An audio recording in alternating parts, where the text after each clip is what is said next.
Hello fellow investors. இந்த வீடியோவில் நம்ம சில இம்பார்ட்டன்ட் மார்க்கெட் அப்டேட்ஸ் பற்றி பார்க்கலாம். நான் ஆல்ரெடி ஹோல்ட் பண்ணிட்டு இருக்கிற ஒரு கம்பெனியில் என் பொசிஷனை வந்து பில் பண்ணலான்னு முடிவு எடுத்திருக்கேன். அதை பற்றியும் நான் உங்களோட டிஸ்கஸ் பண்ணுறேன்.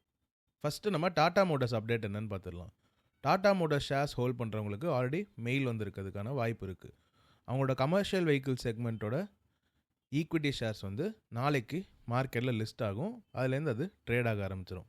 டாடா மோட்டர்ஸோட கமர்ஷியல் வெஹிக்கிள் செக்மெண்ட் 320 to 470 ருபீஸ்க்குள்ளே ட்ரேட் ஆகிறதுக்கான வாய்ப்பு இருக்குன்னு எஸ்பிஐ செக்யூரிட்டி சொல்கிறாங்க. எஸ்பிஐ இவ்வளோ பெரிய ரேஞ்ச் கொடுத்ததுக்கான காரணம் என்னன்னு எனக்கு தெரியல. அது கொஞ்சம் யூஸ்லெஸ்ஸாக தான் இருக்குது. 320க்கும் 470க்கும் கிட்டத்தட்ட 40% டிஃப்ரென்ஸ் கிட்ட இருக்குது. இந்த ஷேர்ஸ் வந்து லிஸ்ட் ஆனதுக்கப்புறம் இந்த ரேஞ்சுக்குள்ளே ட்ரேட் ஆகுங்கிறத சொல்கிறாங்க. இவ்வளோ பெரிய ரேஞ்ச் கொடுத்து இதுக்குள்ளே தான் ட்ரேட் ஆகும்னு வந்து மோஸ்ட் ஆஃப் அஸ் வந்து ப்ரெடிக்ட் பண்ண முடியும். பட் அவங்க கொடுத்த சில பாயிண்ட்ஸ்லாம் வந்து வேலிடாக இருந்தது. GST rate reduction on commercial vehicles பண்ணது, அதாவது 28%லேருந்து 18% ஜிஎஸ்டி ரேட் வந்து ரெடியூஸ் ஆனது டாடா மோட்டர்ஸ்க்கு ஒரு கேட்டலிஸ்ட்டாக இருக்கும், ஒரு டெயில் விண்டாக இருந்து அவங்களோட ரெவன்யூவை பூஸ்ட் பண்ணுங்கிறத இவங்க பிலீவ் பண்ணுறாங்க. கமர்ஷியல் வெஹிக்கிள் செக்மெண்ட் பற்றி நம்ம பேசிகிட்டு இருக்கோம். அது மட்டும் இல்லாமல் இவங்க இவோகோ குரூப்போட இன்டெகிரேட் பண்ணுறது FY27 இவங்கள ஒரு குளோபல் சிவி சைக்கிள்குள்ளே நுழைய வைக்குங்கிறதையும் அவங்க மென்ஷன் பண்ணியிருக்காங்க. நீங்கள் already Tata Motors shares hold பண்ணிகிட்ருக்கீங்களா, இல்லை வாங்குறதுக்கு யோசிச்சுட்ருக்கீங்களான்னு கமெண்ட் செக்ஷனில் சொல்லுங்கள். என்கிட்ட பர்சனலாக டாடா மோட்டர்ஸ் கம்பெனியோட ஷேர்ஸ் இல்லை. இன்ஃபேக்ட் ஆட்டோ மேக்கிங் கம்பெனிஸில் எனக்கு இன்வெஸ்ட் பண்ணுறதுக்கு அவ்வளோ இன்ட்ரெஸ்ட்டும் கிடையாது. இப்போ நம்ம ஸ்பந்தனா ஸ்பூர்த்தியோட அப்டேட் என்னன்னு பார்க்கலாம். HDFC பேங்க்கோட micro finance chief K Venkatesh வந்து ஸ்பந்தனா ஸ்பூர்த்தியில் சிஇஓவாக ஜாயின் பண்ண போகிறதா ஒரு நியூஸ் வந்திருந்தது. இது நான் மணி கண்ட்ரோல்லேருந்து எடுத்திருக்கேன். பட் இந்த நியூஸோட வேலிடிட்டி எவ்வளோ உண்மைங்கிறது எனக்கு தெரில. ஏப்ரல் 2025 தான் ஷலப் சக்சேனாங்கிறவர் MD and CEO பதவியிலேருந்து தானாக வந்து ஸ்டெப் டவுன் பண்ணார். ஆஷிஷ் தமானி அப்போ இருந்த CFO இன்டரம் CEO வந்து ஃபங்க்ஷன் பண்ணிகிட்ருக்காரு. HDFC பேங்க்கோட கே வெங்கடேஷ், அதாவது அங்கே இருக்கிற மைக்ரோ ஃபைனான்ஸ் செக்மெண்ட்டோட சீஃப் கே வெங்கடேஷ் வந்து ஸ்பந்தனா ஸ்பூர்த்திக்கு CEO வரப்போகிறதா வந்து ஒரு ரூமர் வந்திருந்தது. பட் மணி கண்ட்ரோல் போட்டிருந்த நியூஸ் படி அவங்க உடனே ஸ்பந்தனா ஸ்பூர்த்தி கிட்ட இந்த கன்ஃபர்மேஷன் பற்றி கேட்கறதுக்காக மெயில் அனுப்பியிருந்தாங்க. பட் எந்த ரெஸ்பான்ஸும் ஸ்பந்தனா ஸ்பூர்த்தி கொடுக்கலங்கிறதையும் அவங்க மென்ஷன் பண்ணியிருக்காங்க. அவங்க கே வெங்கடேஷும் காண்டாக்ட் பண்ண ட்ரை பண்ணி அதுலேயுமே வந்து ஃபெயில் ஆயிருக்காங்க. ஸோ இந்த நியூஸ் வந்து நிஜமாலே உண்மையாக இல்லையாங்கிறது நம்மளுக்கு வர நாட்களில் தான் தெரியும். அப்படி கே வெங்கடேஷ் வந்து ஸ்பந்தனா ஸ்பூர்த்தியோட CEO வந்தார்னா இது ஒரு பாசிட்டிவ் நியூஸாக தான் மார்க்கெட் பார்க்குங்கிறத நான் பர்சனலாக பிலீவ் பண்ணுறேன். உங்ககிட்ட ஸ்பந்தனா ஸ்பூர்த்தி ஷேர்ஸ் இருக்கான்னு கமெண்ட் செக்ஷனில் சொல்லுங்கள். அண்ட் ஸ்பந்தனா ஸ்பூர்த்தியில் நீங்கள் எதுக்காக இன்வெஸ்ட் பண்ணியிருக்கீங்கன்னு கமெண்ட் செக்ஷனில் சொல்லுங்கள். இப்போ நம்ம ஆஸ்கர் ஹெல்த் பற்றி பார்க்க போகிறோம். ஆஸ்கர் ஹெல்த்தோட ஷேர் ப்ரைஸ் நீங்கள் ஃபாலோ பண்ணியிருந்தீங்கன்னா தெரிஞ்சிருக்கும். நேற்றுக்கு ஒரு பெரிய டிக்ளைனை சந்திச்சது. கிட்டத்தட்ட 15 to 16% வந்து சிங்கிள் டேயில் ட்ராப் ஆயிருந்தது. ஆஸ்கர் ஹெல்த் ஷேர்ஸ் ஏன் போர்ட்ஃபோலியோவில் ஆல்ரெடி இருக்குங்கிறதையும் நான் என்னோட US போர்ட்ஃபோலியோ டிஸ்க்ளோஸ் பண்ணும்போது உங்களோட ஷேர் பண்ணியிருந்தேன். ஆஸ்கர் ஹெல்த் ஒரு 4 பில்லியன் மார்க்கெட் கேப்போட கம்மியாக ட்ரேட் ஆகிட்டு இருக்கிற கம்பெனி தான். இன்சூரன்ஸ் செக்டாரில் அவங்க ஒரு பெரிய டிஸ்ரப்டராக வருவாங்கங்கிற ஒரு தீசஸில் தான் நான் வந்து ஆஸ்கர் ஹெல்த்தில் இன்வெஸ்ட் பண்ணியிருந்தேன். ஆஸ்கர் ஹெல்த்தோட ரெவென்யூவோட க்ரோத்தை பாருங்கள், ஃபினாமினலாக க்ரோ பண்ணிகிட்டே வராங்க, கன்சிஸ்டண்ட்டாக க்ரோ பண்ணிகிட்டே வராங்க. அண்ட் அவங்க ஃப்யூச்சர்லேயுமே இந்த க்ரோத்தை மெயின்டைன் பண்ணுவாங்கன்னு பிலீவ் பண்ணி தான் நான் ஆஸ்கர் ஹெல்த்தில் இன்வெஸ்ட் பண்ணியிருந்தேன். அரௌண்ட் $13 நான் ஆஸ்கர் ஹெல்த்தில் என்ட்ரு ஆனேன். அது $23 வரைக்கும் ஒரு ஷார்ட் பீரியட் ஆஃப் டைம்லேயே வந்து ரன் அப் ஆயிருச்சு. பட் நேற்றுக்கு நடந்த டிக்ளைனை நான் ஒரு பையிங் ஆப்பர்ச்சுனிட்டியாக பார்த்து இன்றைக்கி மார்க்கெட் ஓப்பன் ஆனால் ஆஸ்கர் ஹெல்த் பொசிஷனில் கொஞ்சம் ஆட் பண்ணலான்னு முடிவு பண்ணியிருக்கேன். ஆஸ்கர் ஹெல்த் எதனால் விழுந்ததுன்னு இப்போ பார்க்கலாம். Donald Trump as usual 2 tweet போட்டிருந்தாரு. No more money, hundreds of billions of dollars to the Democrat supported insurance companies for really bad Obamacare. Obamacare affordable care ஆக்ட்னு அங்கே இன்சூரன்ஸை வந்து காமன் பீப்புளுக்கு போய் சேர்க்கணுங்கிற ஒரு ஸ்டெப் எடுத்திருந்தாங்க. இது டெமோக்ராட்ஸ் எடுத்திருந்தாங்க. ட்ரம்ப் வந்து ரிப்பப்ளிக்கன், நம்ம எல்லாருக்குமே தெரியும். ட்ரம்ப் வந்து இந்த ஒபாமா கேர் ரொம்ப மோசமான ஒரு விஷயம். அது வந்து பெரிய பெரிய இன்சூரன்ஸ் கம்பெனிஸ்க்கு தான் ஹெல்ப் பண்ணுது. பீப்புளுக்கு இதனால் எந்த பலனுமே கிடையாது. இது ஒரு கரப்ட் சிஸ்டம்னு சொல்லி இதை ரிமூவ் பண்ணணும். இது ரிமூவ் பண்ணி நான் பீப்புளுக்கே டைரெக்டாக வந்து அவங்க என்ன பர்ச்சேஸ் பண்ணணுன்னு விரும்புகிறாங்களோ, எந்த இன்சூரன்ஸை பர்ச்சேஸ் பண்ணணுன்னு விரும்புகிறாங்களோ, எந்த ஹெல்த் கேரை பர்ச்சேஸ் பண்ணணுன்னு விரும்புகிறாங்களோ அவங்களுக்கு நான் பணமாக கொடுத்துட்டு அவங்களா டிசைட் பண்ணிக்கிட்டோங்கிறத அவர் மென்ஷன் பண்ணியிருக்காரு. பட் இது எவ்வளோ பாசிபிள்னு எனக்கு தெரில. பீப்புள்கிட்ட அவர் எப்படி கொடுப்பாரு? அது இன்சூரன்ஸோட டைஅப்பாக இருக்கிற ஏதாவது ஃபண்டா, இல்லை அவர் டைரெக்டாக மணியாக கொடுத்தாங்கன்னா பீப்புள் வந்து அது இன்சூரன்ஸோ ஹெல்த் கேருக்கோ தான் யூஸ் பண்ணுவாங்கங்கிறதுல என்ன நிச்சயம்? இந்த மாதிரி நிறையா கேள்விகள் இருக்குது. ஸோ என்னை பொறுத்த வரைக்கும் இதுக்கான பாசிபிலிட்டி கொஞ்சம் கம்மி தான். ஆஸ்கர் ஹெல்த்தோட டோட்டல் ரெவன்யூ கிட்டத்தட்ட 85% கிட்ட அஃபோர்டபுள் கேர் ஆக்ட் மூலியமாக தான் வந்து ஜெனரேட் ஆகுது. இதை ரிமூவ் பண்ணுறதுனால ஆஸ்கர் ஹெல்த்துக்கு கண்டிப்பாக ஷார்ட் டேர்மில் ஒரு பெரிய இம்பாக்ட் இருக்க தான் செய்யும். பட் ஆஸ்கர் ஹெல்த்தோட மேனேஜ்மெண்ட் கொடுத்த கைடன்ஸ் படி அஃபோர்டபுள் கேர் ஆக்ட் இல்லைனாலுமே அவங்க நல்லா தான் பெர்ஃபார்ம் பண்ண போகிறாங்க. இந்த கைடன்ஸ் வந்து வித்தவுட் ஏசிஏ வித்தவுட் சப்சிடிஸ் அவங்க எவ்வளோ ரீச் பண்ண முடியும்னு ஒரு கைடன்ஸ் கொடுத்துருந்தாங்க. அவங்க ரெவன்யூ 2024 8.3 to 8.4 பில்லியனாக இருந்திருக்கு. 20% சிஏஜிஆரில் அவங்க 2027 வரைக்கும் வளருவாங்கிறத மென்ஷன் பண்ணியிருக்காங்க. அண்ட் அவங்க ஆப்ரேட்டிங் ப்ராஃபிட் மார்ஜினும் வந்து 5% இருக்குங்கிறத மென்ஷன் பண்ணியிருக்காங்க. முக்கியமாக நம்ம பார்க்க வேண்டியது அவங்களோட இபிஎஸ் $2.25 மேலே 2027 அவங்க இபிஎஸ்ஸாக ஜெனரேட் பண்ண போகிறோன்னு மென்ஷன் பண்ணியிருக்காங்க.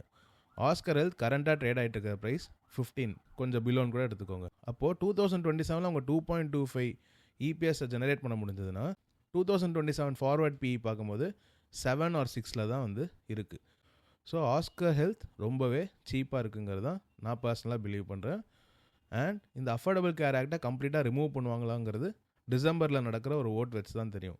அங்கே ஏசிஏ சப்சிடிஸ்க்கு ஃபேவராக வந்து ஓட் பண்ணாங்கன்னா மறுபடியும் அவங்க வந்து அதை எக்ஸ்டெண்ட் பண்ணாங்கன்னா ஆஸ்கர் ஹெல்த்தோட ரன் அப் ஃபினாமினலாக இருக்கும். அப்படி இல்லைனாலும் ஒரு ஷார்ட் டேர்ம் ஹெட்விண்ட் இருக்குமே தவிர ஃப்யூச்சரில் ஆஸ்கர் ஹெல்த் கண்டிப்பாக ஒரு மல்டி பேக்கராக மாறுவாங்கங்கிறத நான் ஸ்ட்ராங்காகவே பிலீவ் பண்ணுறேன். நீங்கள் யூஎஸ் மார்க்கெட்டில் இன்வெஸ்ட் பண்ணிட்டு இருக்கீங்களா? யூஎஸ் மார்க்கெட்டில் எந்த விதமான கம்பெனிஸ்லாம் ஹோல்ட் பண்ணுறீங்கன்னு கமெண்ட் செக்ஷனில் சொல்லுங்கள். ஹெல்த் கேரில் யுனைடெட் ஹெல்த்தோ ஆஸ்கரோ சிஎன்சியோ ஏதாவது கம்பெனியில் ஹோல்ட் பண்ணுறீங்களான்னு கமெண்ட் செக்ஷனில் சொல்லுங்கள். ஆஸ்கர் ஹெல்த் பற்றி நீங்கள் என்ன நினைக்கிறீங்கன்னு கமெண்ட் செக்ஷனில் சொல்லுங்கள். இப்போ நம்ம கணேஷா ஈகோஸ்பியர் பற்றி பார்க்கலாம். கணேஷா ஈகோஸ்பியரை நான் ஏற்கனவே இந்த வீக் வந்து ஸ்டடி பண்ணுவேன்னு உங்களோட ஷேர் பண்ணியிருந்தேன். கமெண்ட் செக்ஷன்லையும் ஒருத்தர் இதை கேட்டிருந்தார். கணேஷா ஈகோஸ்பியர் ஒரு க்ரீனர் ஃபியூச்சருக்காக தான் வந்து ஒர்க் பண்ணுறாங்க. ஆப்வியஸாக அவங்க ஒரு பிஸ்னஸ்ங்கிறனால ப்ராஃபிட் மேக்கிங்கும் ஒன் ஆஃப் த ப்ரைமரி மோட்டிவ்ஸாக இருக்கும். இவங்களோட விஷன் என்னன்னு சொல்லியிருக்காங்கன்னா, to become a global corporate citizen committed to recycling every PET bottle which is thrown into waste. நம்ம பெப்சி கோக் இல்லைனா வந்து எனி விதமான ட்ரிங்க்ஸ் வாங்கிட்டு அந்த பெட் பாட்டிலை வேஸ்ட் பண்ணுறத இவங்க கலெக்ட் பண்ணி ரீசைக்கிள் பண்ணி அது மூலயமா வந்து ஸ்டேக் ஹோல்டர்ஸ்க்கு வெல்த் ஜெனரேட் பண்ணுவோங்கிறத மென்ஷன் பண்ணியிருக்காங்க. ஸோ இவங்க சோஷியலி அண்ட் என்வாயன்மெண்டலி ரெஸ்பான்சிபிளாகவும் இருக்காங்க. அது மட்டும் இல்லாமல் இவங்க பிஸ்னஸ் மாடலுக்கும் ஒரு வைட் ஃபியூச்சர் இருக்குது. ஏன்னா கவர்மெண்ட்டுமே வந்து ஒரு க்ரீனர் ஃபியூச்சர் நோக்கி தான் வந்து போகணுங்கிறத ஸ்ட்ராங்காக பிலீவ் பண்ணுது. ஸோ இந்த தீம் எனக்கு ரொம்பவே பிடிச்சிருக்கு. இவங்க இந்த பர்டிகுலர் செக்டாரில் இருக்கிறது இவங்களுக்கு ஒரு பிரைட் ஃபியூச்சரை கொடுக்கறதுக்கான வாய்ப்பு இருக்குது. அதனால் மட்டும் இது ஒரு நல்ல இன்வெஸ்ட்மெண்ட்டாக மாறாது. இவங்களோட வேல்யூவேஷன்ஸ் எப்படி இருக்குது, இவங்களோட ஏர்னிங்ஸ்லாம் வந்து ப்ரெடிக்டபுளாக இருக்கா, இவங்க ரெவன்யூ வந்து கன்சிஸ்டண்ட்டாக க்ரோ ஆகுதா, இந்த மாதிரி நிறையா விஷயங்கள் பார்த்து தான் வந்து நம்ம இன்வெஸ்ட் பண்ணணும்.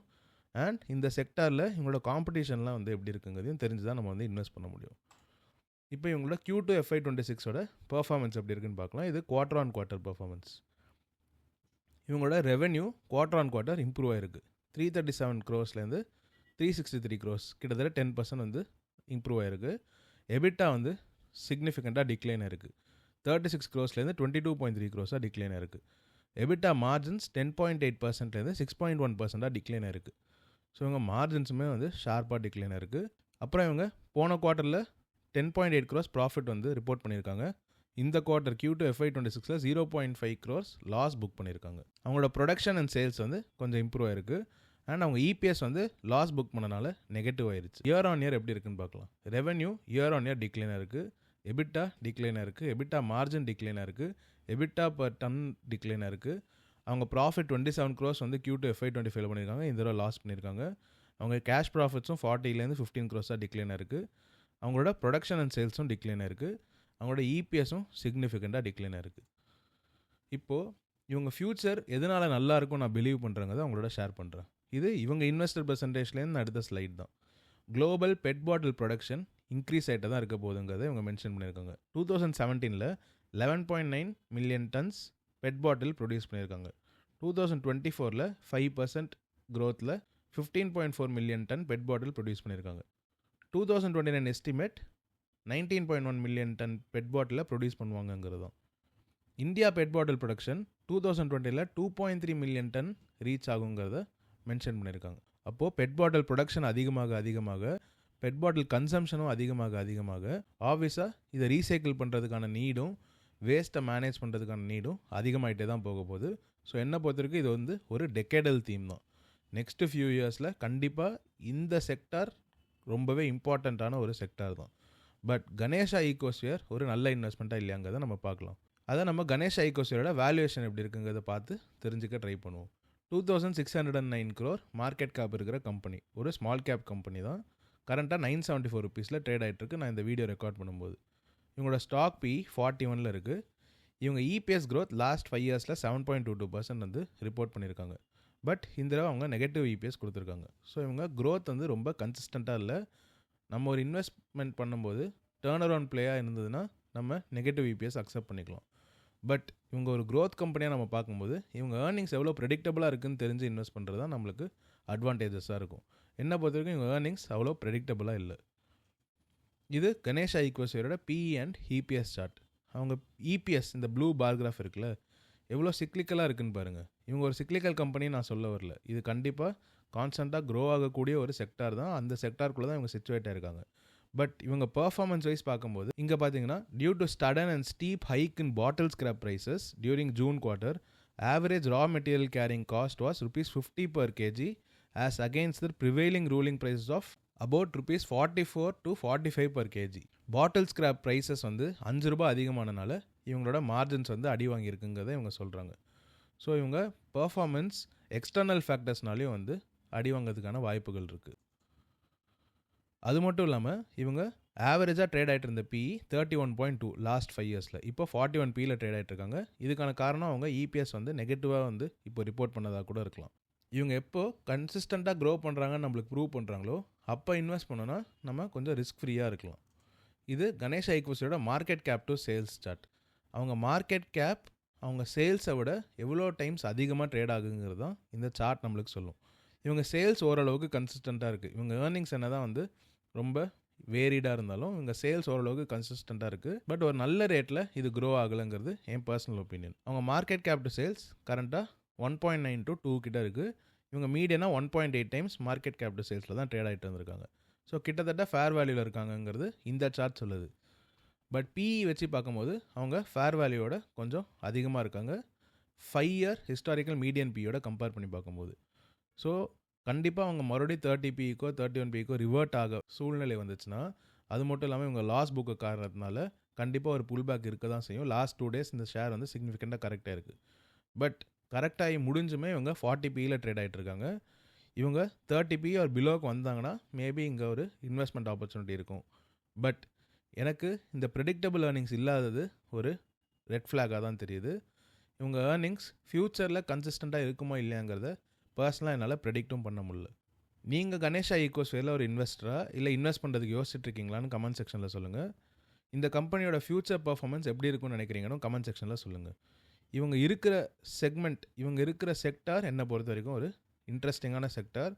கண்டிப்பாக ஃப்யூச்சரில் ரொம்ப இம்பார்ட்டண்டான செக்டாரும் கூட. இந்த வீடியோ உங்களுக்கு யூஸ்ஃபுல்லாக இருந்தால் லைக் பண்ணுங்கள், ஷேர் பண்ணுங்கள், இந்த சேனலுக்கு சப்ஸ்கிரைப் பண்ணி என்ன சப்போர்ட் பண்ணுங்கள். Thank you so much.